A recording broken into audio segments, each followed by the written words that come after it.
एक डाकू को सजाए मौत हुई तो उसने उसको आखिरी आरज़ू पूछी तो बोला मेरी माँ को देख, मेरी माँ से मुझे मिलवाओ। ठीक है, वो तो माँ से मिलेगा, रोएगा धोएगा।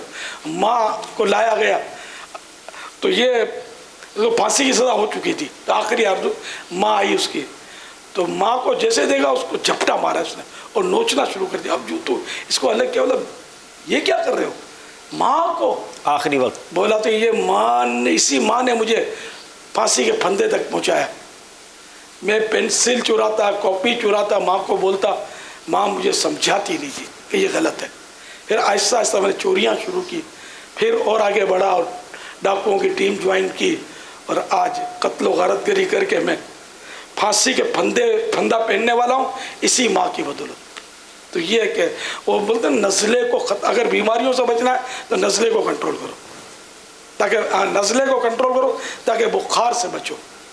तो ये माँ बाप को चाहिए कि अभी बच्चा है करके इसको ये हरकतें करने ना दी जाए, उसी वक्त उसको दबा दिया जाए ताकि आइंदा वो ना करे। साहब